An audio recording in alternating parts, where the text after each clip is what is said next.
Good morning. I'm Malcolm Young, Dean of Grace Cathedral. Welcome to the Fall Forum season. What does God have to do with nuclear weapons? Nothing and everything. In his new book, God and Nuclear Weapons, Meditations at the End of the Atomic Age, Bishop William Swing offers an original meditation on the threat of annihilation and how faith offers a way to encounter the end of everything. If humanity stays on its present course, he proposes, a nuclear war is inevitable. While life teeters on the edge of extinction, this book offers the full biblical scope of hope in the face of that extinction. Bishop Swing, the 7th bishop of the Diocese of California and founder and President Emeritus of the United Religions Initiative, calls on readers and leaders to change course and raise our voices to press for a world free of nuclear weapons. Today, we're going to talk about the complex relationship between belief in a life-creating God and the reality of a life-denying nuclear arsenal. Bishop Swing, thank you so much for joining us today. Thank you, Malcolm. Good to be here. Yeah, we've been looking forward to this very much. And I know that we could talk about nuclear weapons the whole time, but I thought it would be good to hear about some other things too. So I think that's part of what all of us want to hear, not just a kind of broad section of what you're up to. But I've been thinking we have a new bishop who just started in August. Bishop Austin Rios, and I was wondering just what your first impressions of California were. Just how the culture was, how you saw things being different from where you came from, and over time, just how has that picture looked for you? Oh my, yeah. Back in 1979, I got a pamphlet or a package from Diocese of California. I was in Washington, D.C. My wife and I had just finished remodeling our house. Our children were in a wonderful youth group. I was 42 years old. Everything was so wonderful. And then this packet of information came from the Diocese of California saying, we have 171 candidates for bishop. And we're closing down the whole thing. And somebody put your name in. And so you could be 172 if you want to fill out the 19 pages. I said, the heck with that. I threw it in the garbage can. And Mary and I were talking at dinner, and I said, well, this thing came from California, and I threw it in the garbage can. She went over to the garbage can.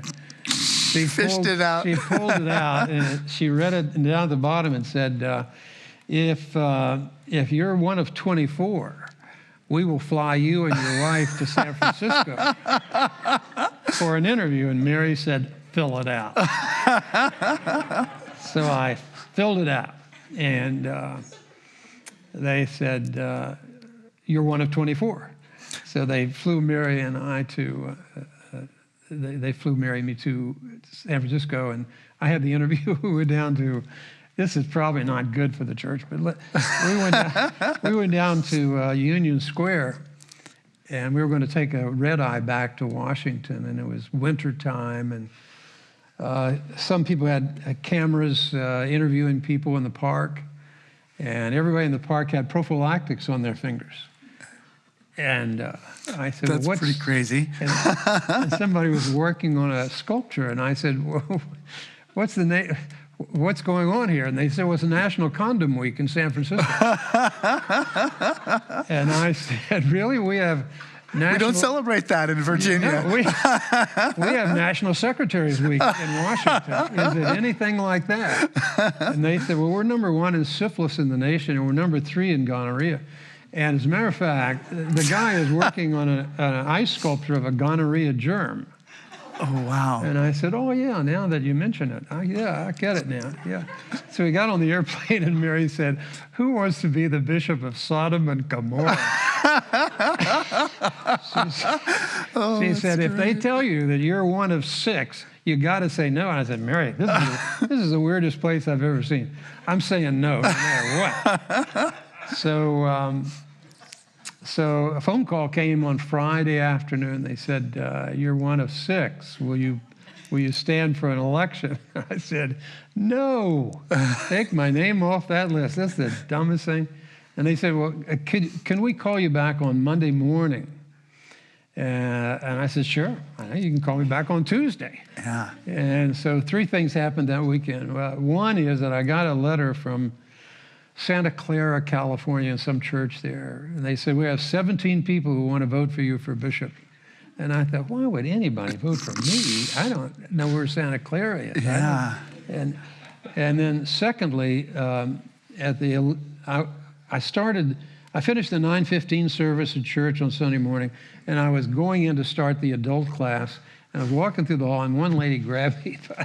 She grabbed me and she said, I have flown all night from California to say 3 words to you. And I said, what are those 3 words? And she said, don't back out. Wow. And then she turned around, walked off, and flew back to California. Oh, my gosh. So then the third thing, I had at 11 o'clock service, I had the baptism for Henry Kissinger's nephew.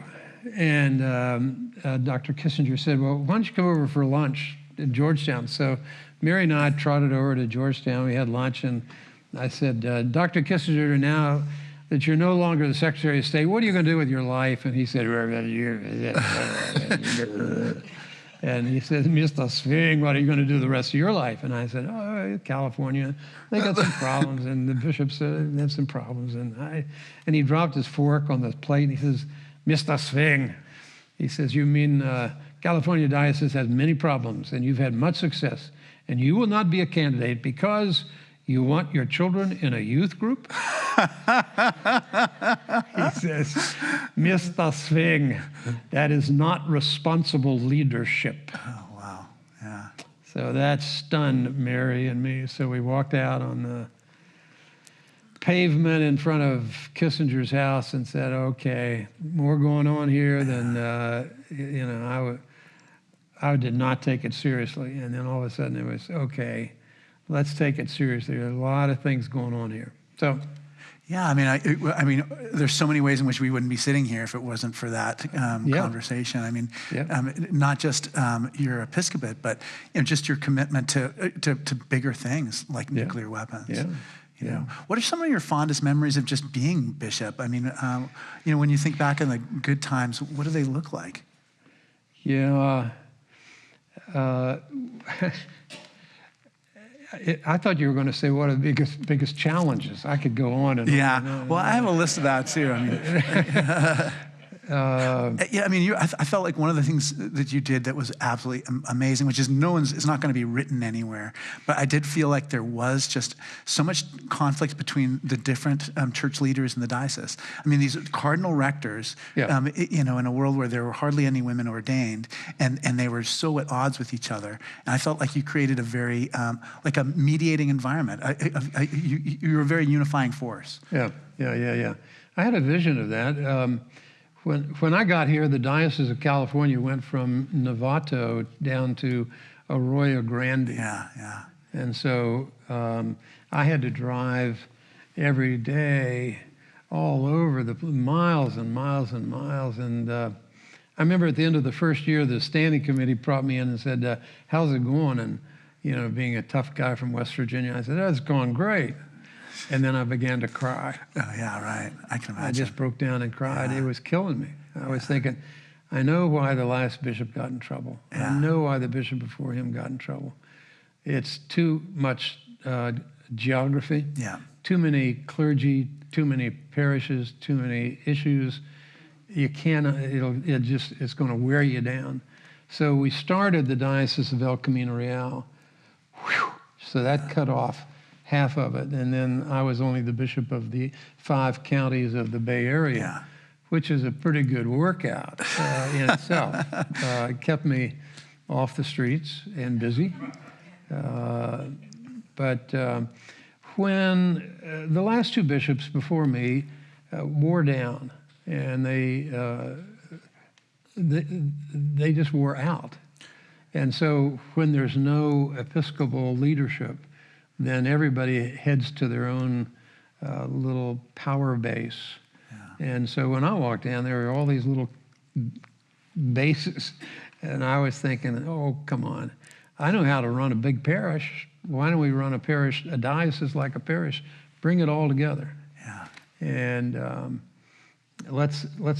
so I said to the diocese, look, I've never been to California. I don't know the priests. I don't know I don't know the churches. I don't have any vision for what you guys ought to be. But I do believe that God has planted the seed of the future in your heart. So you know what you want to see the diocese become. Yeah. And so you got a dream in you. So you just tell me your dream, and I'll work to make it come true. So we had the dream of California, and I invited anybody who had a dream to put out the dream. And we got 10,000 dreams. Yeah. And then what do you do with those? So we put them into big categories, and then we went after them one at a time. And one thing about a dream, if a dream is authentic, it begins to happen as soon as it's expressed. I mean, they don't have to wait for me to get a committee to do this thing on communication. Once you say it, people coagulate around an idea and start to make it happen. So we got off to a roaring start with the Dream in California. Yeah, what a great way to get things going. And then, I mean, so much was happening too. It's just with the AIDS crisis, with homelessness, which, you had to respond to. And, one night I got a phone call from Diane Feinstein. It was about 1981. She said, we have this problem with homelessness this winter, and it won't last, said the mayor. Could you house some homeless at Grace Cathedral? Yeah. And I said, sure, we'll give it a try. So in this room, first night we had 50 people, and the second night we had 250 people. And then they broke into cars, and they had all kinds of paraphernalia on the streets, and the people said, look, we love you doing something on this regard, but not here, not on Nob Hill. So I had to find a place to house homeless, and had to learn how to deal with homelessness. So I went to one of our institutions, Canon Kipp, and I fired the board of directors, and I fired the director. And it caused quite a stir. And I got a guy who came in my office, and he was a Navy submarine captain who had been under the North Pole for 6 months. And he just retired. And he said, put me to work. I said, have I got a job for you? Why don't you take Canon Kipp? And so we housed homeless 12 hours a day, and we ran programs for Filipinos and for other people for 12 hours. We were going 24 hours a day. We built a new facility, and then we built another facility, and we ended up having 11 facilities and housing 1,600 homeless every night and that sort of thing. So you just sort of stumble into it. You answer the phone and fire a few people and get kicked off Nob Hill, and all of a sudden you got a big industry going. Yeah, Heidi's on the board of Episcopal Community Services. They do such good work, I'll tell you. The other things I think of San Francisco Towers. I think of the Bay School in a way is like a part of that dream too of an Episcopal high school. It just isn't Episcopal. It's got the Episcopal bones to it though when you're there. And then I think of United Religions Initiative too. It's just being and with the AIDS, there was a guy on our staff who was 36 years old, and next door. Yeah. And he got this new disease, and I went to see him in the hospital, and he was wasting away. And this is just at the beginning of AIDS, and so when I watched him die, I visited him a lot. He was really a good guy, and they said, well, it's a gay disease or sarcoma, whatever. And I thought, well, whatever it is that he died from, I'm going to fight against that disease. And so I got the head of the American Foundation for AIDS Research to come to Grace Cathedral. Yeah. And we had the first religious conference in the world dealing with AIDS here. And we had 44 states of the Union, and we had 4 countries of the world. And we had a hotline, and we started a ministry down on Castro Street, and we started other ministries in hospitals, and on and on and on. And so that was years and years and years. And I'd go to a parish, and there'd be 30 people who had died in that parish of AIDS. And I'd go to another parish, and there'd be 40 people who had died of AIDS. And the suffering and the loss and the families, that it was so hard, and it never let up. It just day after day, week after week, death after death, that just went on and on and on and on and on. And we started a ministry at San Francisco General Hospital on the 2nd floor there, the AIDS unit too. And I became a member of the American Foundation for AIDS Research. And I remember at the worst part of the epidemic, we had a commercial on television which said, "We're in for the cure." Mm-hmm. And I loved that. Everybody's dying, all the suffering, but we're in for the cure. There's going to be another day, and we're going to get there. Mm-hmm. And I loved working with the virologists and the immunologists, and that led to all kinds of things. Yeah. George Bush was the president of the United States, and he didn't know what to do with AIDS. And he used to be a parishioner when I was the rector in Washington. And he'd say, "Bill, come to the White House and give me a briefing on AIDS. Tell me what the physicians in San Francisco are thinking, because I don't know." So I would get the leading AIDS physicians in San Francisco, and they'd come to my office, and we'd get a game plan for the nation.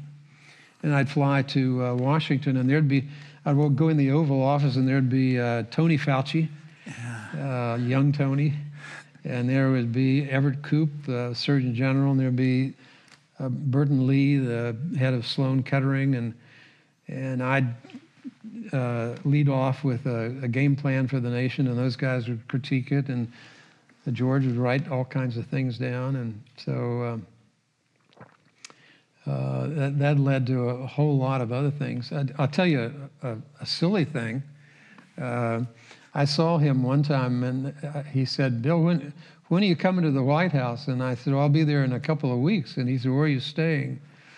And I said, "At the Marriott Hotel on 19th or 17th, whatever." And he said, "Don't stay there." He said, "Stay at my house." And I said, "George, I cannot stay at your house." And he said, "Well, why not?" And I said, "Because if I did and my wife Mary didn't, she'd kill me." And he said, "Bring Mary." And I said, "Oh, great." And I said, "Not only I'll bring Mary, I'll bring my golf clubs." And he said, "Well, wait a minute. You're going to bring your golf clubs. Let's don't stay at my house. Let's go to Camp David and play golf for the weekend." Right. So we got in helicopter one, and it was Camp David. It's so silly. I mean, what am I doing at Camp David? And we got into golf cart one, and Golf cart one? I didn't even know there was such a thing. They're the golf cart one, and I was there. And at the controls of golf cart one. Right. And he said, "Come on up for drinks and dinner." And so it was 6:30, and I said, "Mary, it's time for us to go up." And she said, I'm working on my hair." I said, "Mary, it's the President of the United States." And she said, "Bill, it's my hair." So I said, "Okay, I'm going up. Come up when your hair is done." So I went up, and he said, "Look, I'm in the middle of a crisis right now." Eisenhower built a little golf hole up on top of Camp David, and there are different places you could tee off, and there are balls and there are clubs, and you just go up, and I'll be up in a minute. So I went up, and it was a lonely spot up there, and it was 135 yards, and there was an 8-iron, and I can hit it that far. So I put the ball down, and I hit it, and it went over the trap on the green, and a voice from the woods said, "Good shot." Oh, that's great, the Secret Service. And I said, "Who's there?" He said, "Secret Service." Oh, that's good. You're never alone at Camp David. Never alone. When you're in the shower, you're kind of looking around. Well, I just remember those days too, just, how much opposition you were receiving from, other parts of the Christian world. And I just remember you saying, your sons have come to California because you wouldn't accept them in your own homes. And here we are taking care of your children as they're dying. And I just remember, what a tough time that was. Yeah, that was a big deal. I would end up in South Carolina talking about the disease, talking about gay, lesbian. I'd be in England. I would be, in India, wherever. And what I could do is to say this. I would say, if you have a child and the child comes to you and says, "I'm gay or lesbian or whatever," do you want your child never to be loved like you have been loved? Would you like your child never to have intimacy with another person over time? Or would you rather have your child be isolated forever? What would you do with your child? And that's the question the church has to answer, and that's the question families have to answer. And so, we could argue about this or that, but on that argument, on that line of reasoning, there wasn't a lot of pushback on that. Yeah. Because I remember when I came here, I'd never thought about the issue. I'd lived in dairy towns, pottery towns, steel towns, government towns. I'd never been in a place where the homosexual issues were right there. So I thought, well, if I'm invincibly ignorant about this, I'll learn.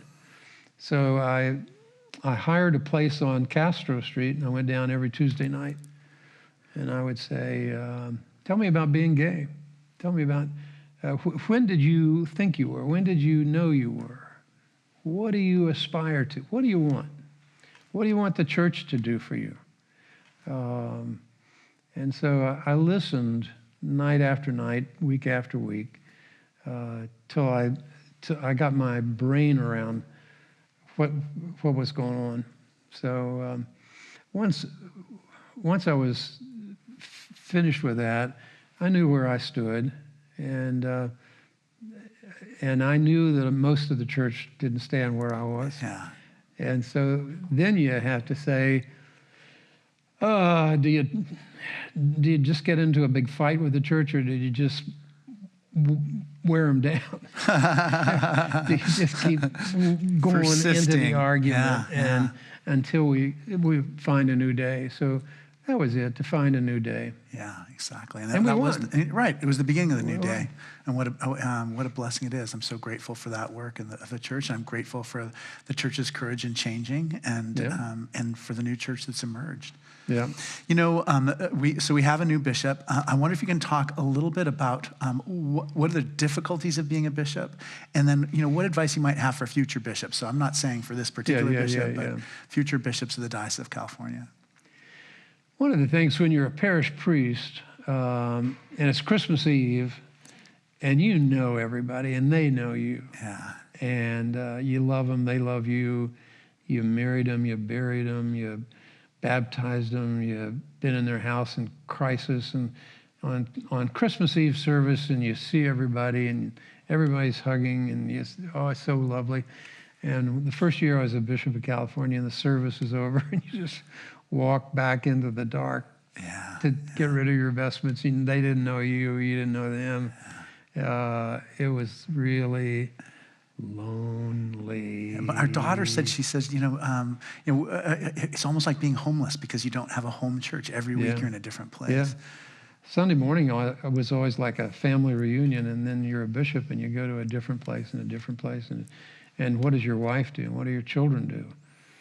And where do they find their place? And then you have a place, because every year the bishop for a whole lot of people, but they're not the bishop's family for a whole lot of people. They got to find their own way. So, and then we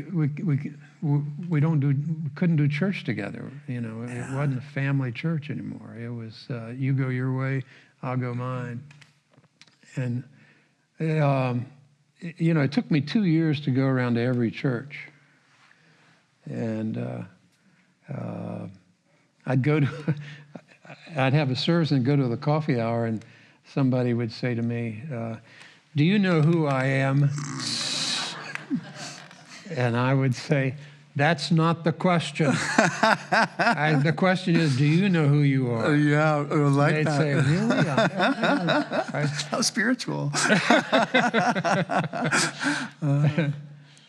But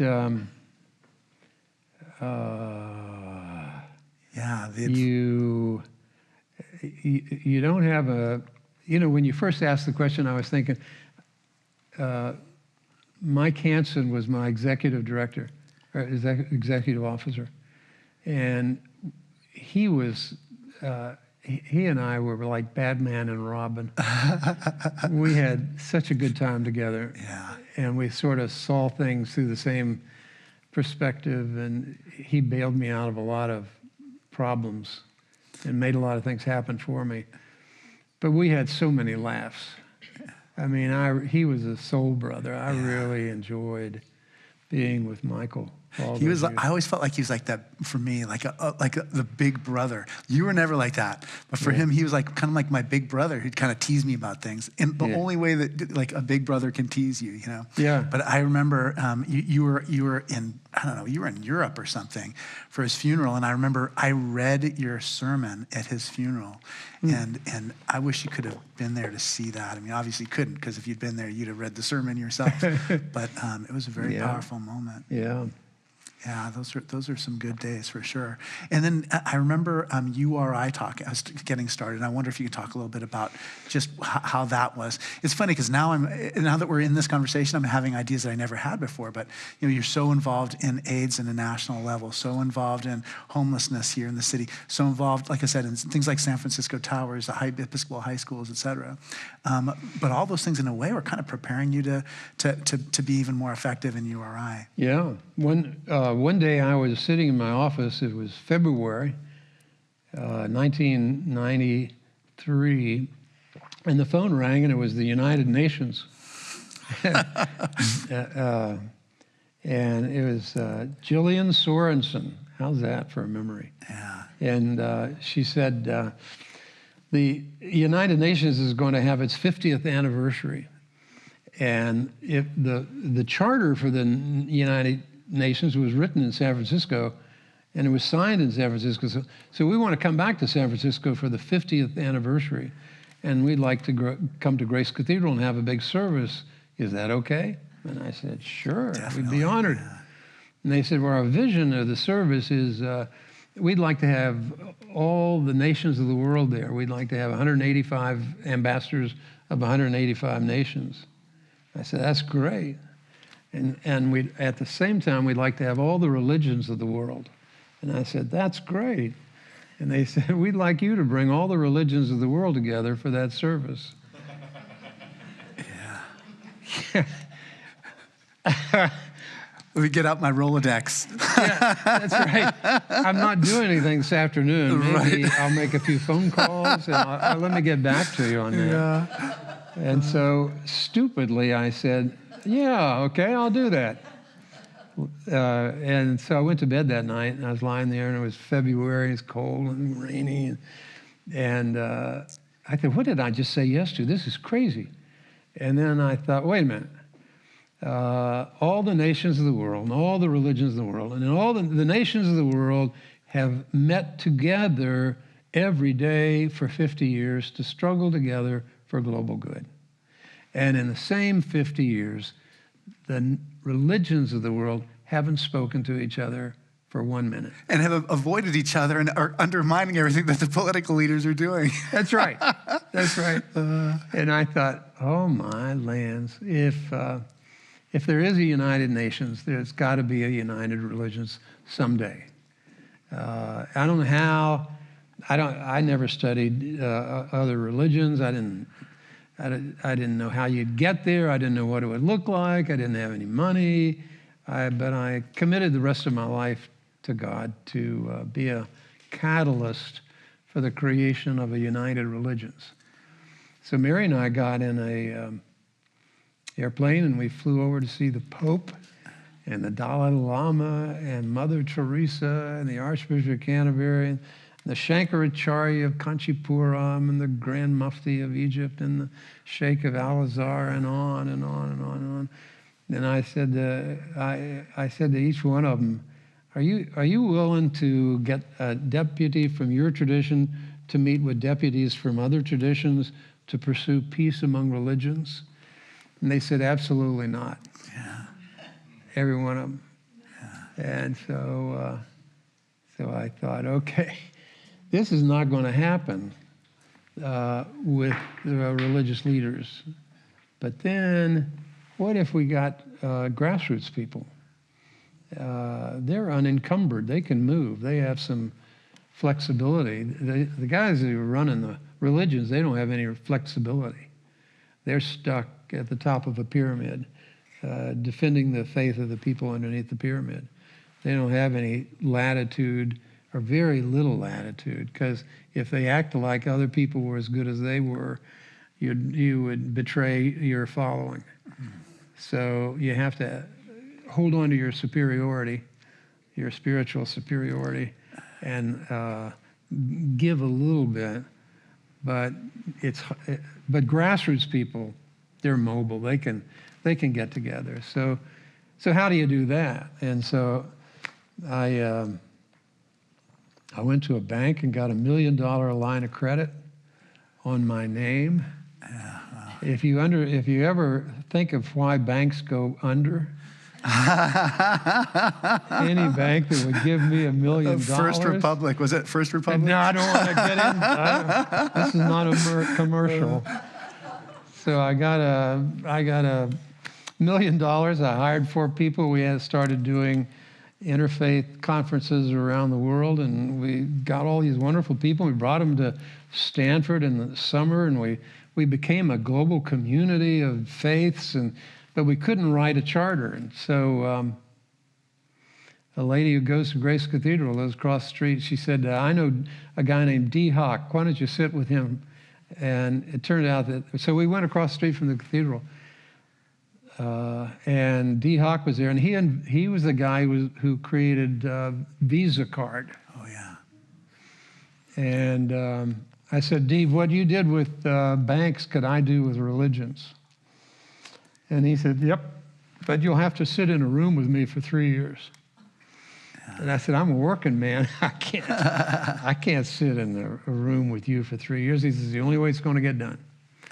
So 18 of us sat down in the Presidio. Every 6 weeks, we had 3 days out of our lives, and we hunkered it down on the job, and we came up with a charter, an organizational design, on and on and on and on and on, a purpose, a principle, a preamble, et cetera. So, and then in the year 2000, we signed our charter of the United Religions Initiative.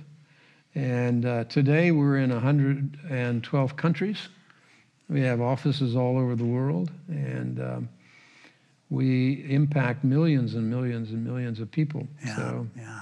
And in a way, again, it's just kind of building on to what our topic is for today, which is nuclear weapons. You know, you and George Shultz were friends. When George was here, he was on the forum a few times. We talked about his work on protecting the ozone layer and what that took, and that being kind of preparatory for the later work that he was doing in nuclear weapons dearmament.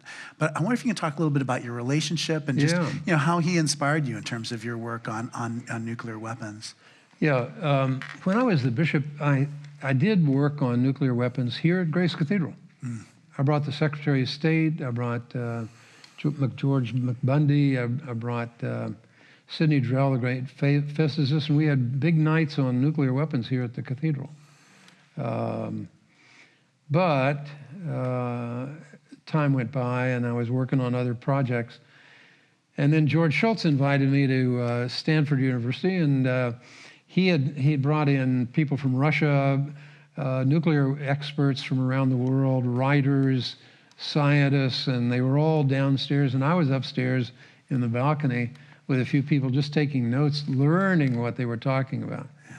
And all these experts spent 2 days, and they were ready to go home, and George looked up in the balcony and he said, "Bill, what do you think?" What do I think? I'm just taking notes. And so I said something just to get out of there.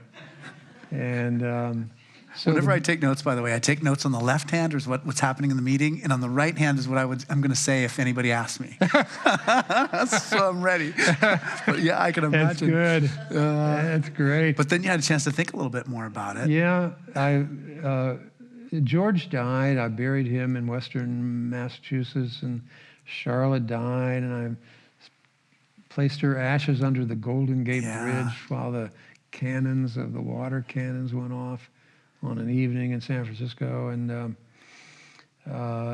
when I was writing this book, I didn't start out to write this book. I wanted to write a book, honestly, about the Gospel of Mark. And I did a lot. I did about 2 years of preparation for that book. And then I began to give speeches about nuclear weapons around, and then I thought, people are listening. Maybe I ought to take the theology that I'm talking about and the nuclear issue that I'm talking about and put them together. And then I thought, well, what if I put George Shultz in there also? So there'd be 3 layers to this. There'd be the George Shultz layer, the scope of theology, which goes from the doctrine of creation, the doctrine of the fall, the doctrine of redemption, the doctrine of the Spirit, the gathering, and the doctrine of the end. And what if you took the sweep of theology and took a look at nuclear weapons? How would that stack up? And then I began to think, all these guys who are getting us to the end of the world, do they have anything to say about the end? They have a lot to say about how we're going to blow up everybody and all the species. But okay, and then what? Yeah. Then where are we as a planet? What does this mean? And then it gets to be a very godly. And then you think about the liturgy upstairs. Yeah. It's all about bring it on. Yeah. Bring on the second coming. Bring on the end of the world. Bring on the return of the Messiah. Bring on even the Lord's Prayer. Thy will be done on earth as it is in heaven. Our vision is not to get away from the world, but for heaven to impregnate earth and to have a whole new earth. And Jesus says, it all boils down to you have a little seed, you put it in the ground, it has to die. And if it dies, then you can have life. Well, what does that mean if you're talking about life, human life and species life on this earth? Is that a seed that goes into the earth and dies? And then what comes? You can't get around the crucifixion. You can't get away from the death. And so a lot of the people who get us to this point don't have a thought about what happens at there's a crucifixion, then what? Yeah. So the book is about that. Yeah, there's that article in the New York Times about 2 weeks ago, or maybe a week ago, saying that we're spending $1.5 trillion to renew our nuclear arsenal. That's $57 billion a year. It's $108,000 a minute for the next 30 years. It's such a massive undertaking, and yet it's kind of happening invisible to most Americans. And I wonder if you can talk a little bit about just why Americans don't know about this, why Americans don't seem to be to care more about this. Why aren't we talking about nuclear weapons when we're talking about the political process, for instance? Yeah, you're going to love my sermon. Oh, good. I'm glad. I can't wait. It's all about it. It's all I can think about the last, obviously I've been reading your book, so I've been spending the last 2 weeks just. A couple of summers ago, I talked to 350 people, and in the talk, I said, and these were Jews, Muslim, Christians. These are religiously active lay people. And I said, now, please hold your hand if in your religion, in the last 10 years, have you heard one sermon on nuclear weapons? Please raise your hand. Not one person raised their hand. What in the world is going on when the threat to we're spending money to end the world. The threat is there, and preachers don't preach about it. Yeah. And religious curriculum doesn't teach about it. And nobody wants to talk about it. There's an agreement of silence that it's unfathomable, but it's there. It's real. Yeah. Yeah, and that's something I fundamentally don't understand. Do you know what I mean? Yeah. One of the things about, it's hard for people to think that the world isn't going to exist. And I'm one of those people. By the way, I came into the faith because of thinking like that. I remember when I was an acolyte, how much time we got? I was playing football on a vacant lot in Huntington, West Virginia, and it began to snow and rain, and we were covered in slop. And the parish, there was next door, this lot was owned by the Episcopal Church, and the priest came out and says, "You boys don't want to play in the slop. Come on in, I've got a ping pong table." So I went in and played ping pong. And then he said, "Now, boys, Christmas is coming. How many of you boys would like to wear a uniform and light candles?" And I said, "Count me in. I'm there." That's when I became an Episcopalian, a Christian, the whole thing. It's right there. And I was an acolyte, maybe 10 years old, and he preached a sermon, Edward Miles Blum, and he said, "Now, I want you to imagine." Okay. He said, I want you to imagine when there was no Huntington, West Virginia. Okay. I want you to imagine when there was no Ohio River. Okay, I'm there. When there were no mountains, or hills. Okay, I'm there. I want you to imagine when there was no United States of America, when there was no Atlantic Ocean, when there was no world, when there were no stars, there was no moon, there was nothing. There was only God. And he had me. Yeah. Jonathan Edwards as Jonathan Edwards, the Puritan from the 18th century, writes about, he says, one of the things he says is, the idea of absolute nothing is impossible for us to think. And then he says, it's like what sleeping rocks dream. Isn't that wild? That's what nothingness is. But 2 summers ago, some not professor, but assistant professor, Cal Poly, was looking up and he saw a star that had run out of gas, was running out of gas, and there was a planet on its orbit, and the planet got out of its orbit a little bit, and the star ate it. Yeah. the star ate the planet, and all of a sudden the star had the new gases and energy that it needs to stay alive.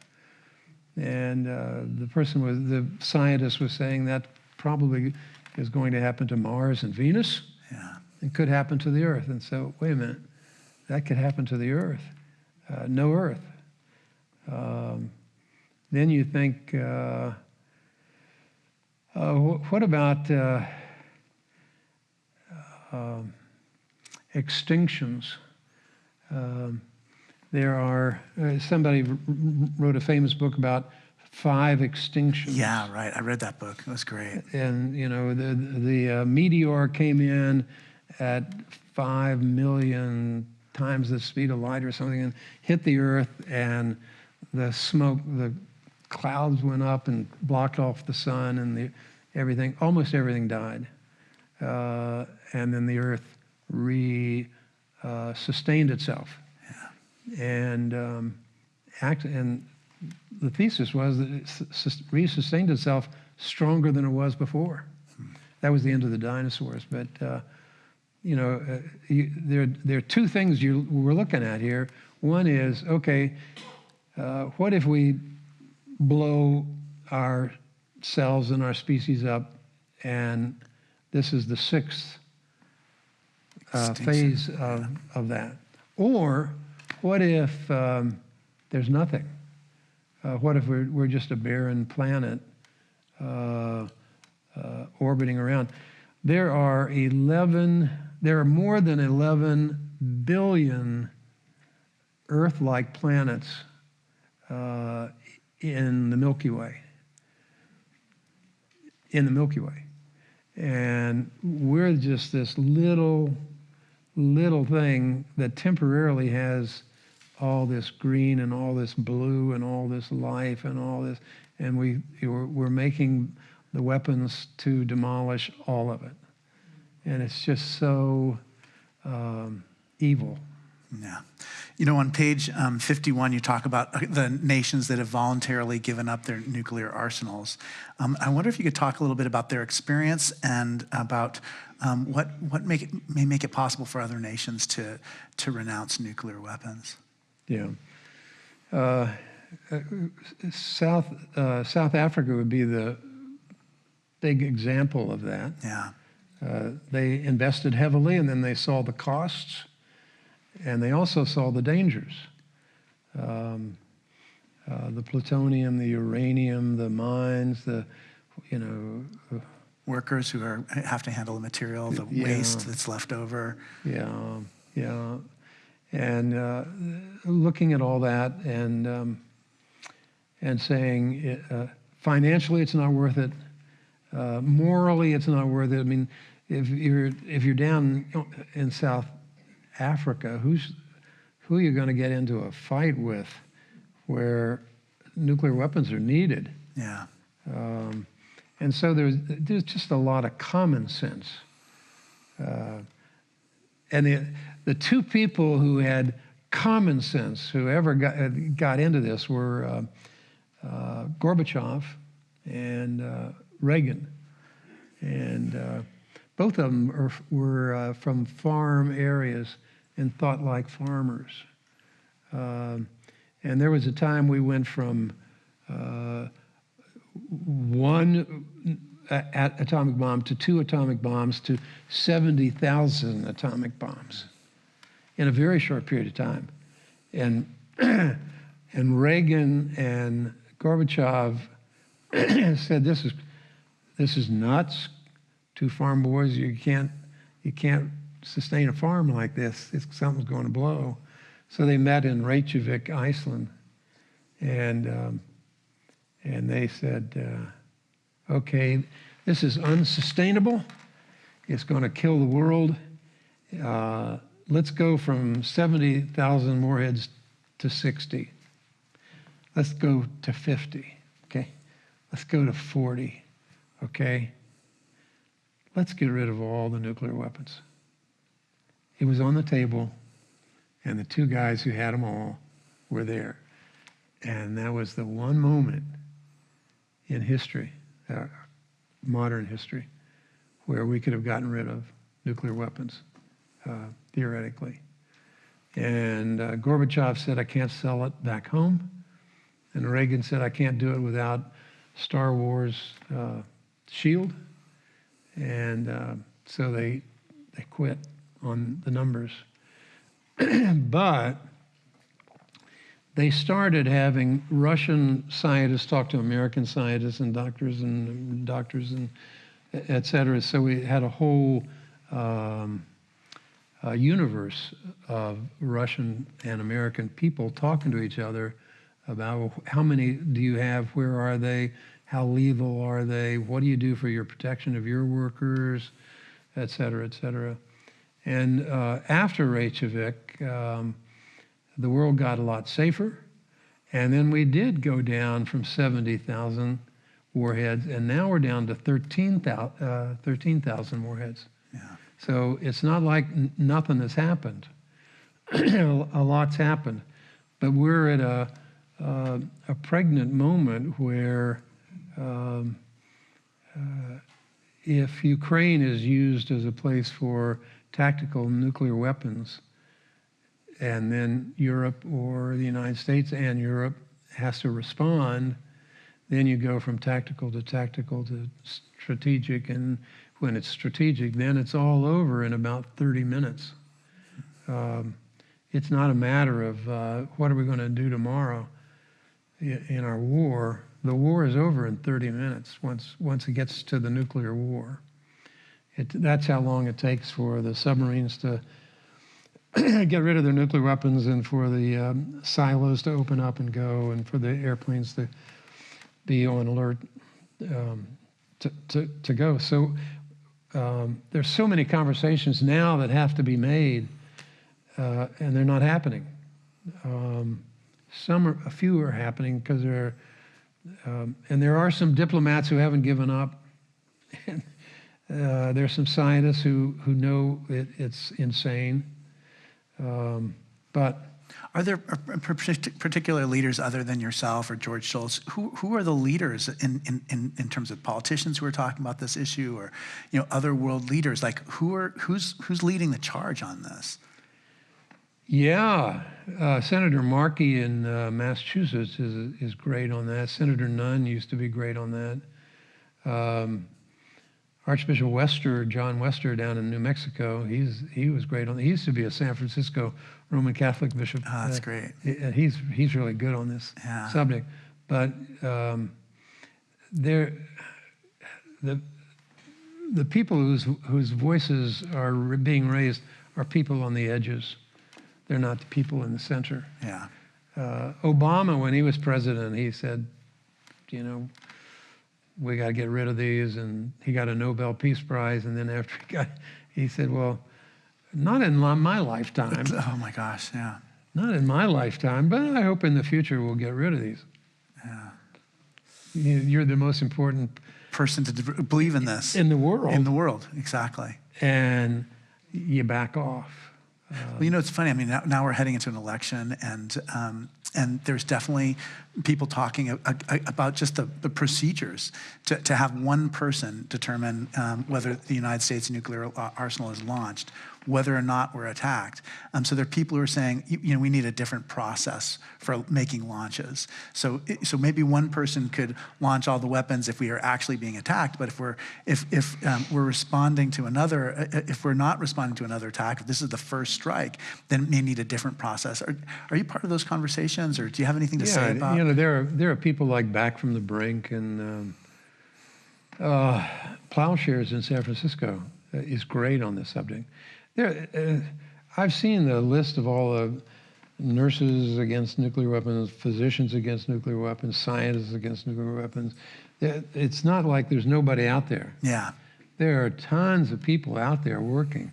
But then what you're talking about is that when you get into the military, deep into the military, you get deep into the politics, you get deep into the industrial military complex that's making a lot of money off this. Yeah. Somebody's making a lot of money on it because the money's going someplace. Yeah, $1.5 trillion over 30 years. So you can imagine the lobbying that is on their behalf. And you can imagine the politicians who need the money from the law, et cetera, et cetera. Yeah. So it's almost like there's a conspiracy of everybody's bought off that it's going to keep going, it's going to keep going.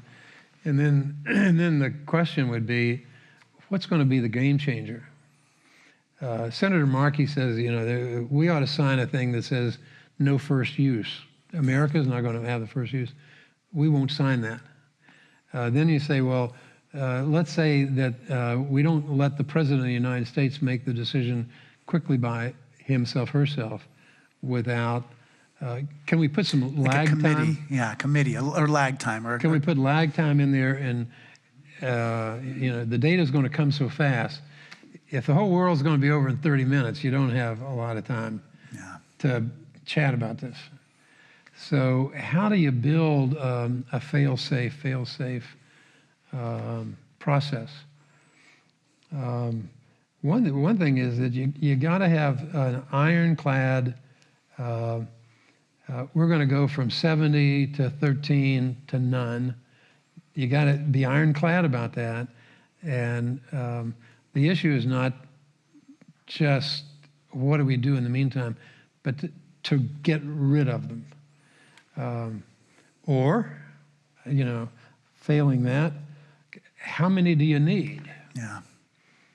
How many do you need to protect yourself from one enemy or some? And we've had some, in the book, we've had some moments where the President of the United States wanted to, who ordered the people in the Oval Office to bomb, use the atomic bomb, and the President was drunk. Yeah. And his aide said, "Well, wait till he sobers up in the morning, and we'll figure out whether to bomb that nation or not." It all hangs on a thread of a president or the guy in North Korea or Putin or whatever. Do you know anything more about China's nuclear capabilities? Because that does kind of change the equation. I don't think you talked very much about it in the book, but I just wondered what your thoughts were about that. You're a good interviewer. Oh, I'm sorry. You read the literature and you think about it. I'm impressed by you. Thanks, Bill. I'm coming back. When I was 27 years old, I was in your office and we were having a conversation. Everything that happened then, I recorded perfectly. I have a total recall memory of these things. Wow. And one day, as you said, you know what? One day, Malcolm, you might be like the Bishop of California or the Dean of Grace Cathedral. And I was like, that is crazy. But here we are. It did seem crazy. It did. It's like, what are you talking about? But China. You're talking about China. And, Israel has some bombs. France, let me, over to the side just for a second. Because things are escalating in Russia, one guy who's in charge of these conversations has said we need to get the heads of England, France, China, Russia, and America, those five, because they have the bombs. Yeah. Let's get them together because things are getting precarious now. Up to now, we haven't had the conversation. It was the best news I've seen. Was the Russian is trying to get the five countries together to talk. North Korea has a small amount. Israel has a small amount. They're not, and India has some, Pakistan has some, but they're not. They have enough to destroy India, right, and Pakistan, but they don't have enough to finish the world. But those five together could finish the world. And so those conversations, I hope, pray, happen, are on the way. But China, the bad news about China and nuclear weapons is that they want to take their submarine fleet and expand it considerably. There are three ways. you launch a nuclear weapon on a submarine, or from a silo on the ground, or from an airplane. And they're not big on airplanes and silos, but they're big on submarines. And they're getting to the point of almost rivaling America and Russia. So America and Russia are taking notice of their intentions. The one thing that's good about the Chinese is that they're ready to sign no first use. They keep saying, can all of us just agree that okay, we'll build them as long as we understand that nobody's going to use them first. Yeah. But propaganda is propaganda. You don't know what's what. Yeah. Okay. Yeah. There's one story in there. I don't know if you got time. We have time for one more story. Okay. There's one General James Mattis is a friend, and he was head of our troops in Iraq, and the last president invited him to be on the in the cabinet as the Secretary of Defense, and James Mattis was at the table in the Oval Office with all the folks, and they started talking about what we're talking about. Yeah. You bomb this, we bomb that, they go that, how much time we got, what's happening, what's the fallout, where do we... And when the conversation was over, Jim got into a car, drove up the hill to the National Cathedral, went to Bethlehem Chapel, knelt down and prayed. He's a hardened Marine, and he's seen it all. And when you see it all and your eyes are opened to what the situation really is, you get down on your knees and you pray. Yeah, it's just what we all need to be doing. Please join us on November 3rd when our guest will be Patrick Makukane, who's our artist in residence. We'll be talking about the Year of Memory and inviting the divinity of hula into the cathedral space. So he's a native Hawaiian hula kumu. You're always welcome to join us upstairs for Choral Eucharist at 11 o'clock, and we're so blessed to hear a sermon on nuclear weapons, I hope. But anyway, Bill will be our preacher today. I encourage you to get a copy of his book, which is on the back table, God and Nuclear Weapons. We also rely on your support for the forum. Gifts of any size make a difference. There are many ways to give, including texting the word THINK, T-H-I-N-K, to 76278. So that's THINK to 76278. Bishop Swain, what a blessing it is to have you. Thank you so much for your work and for sharing us. Thank you.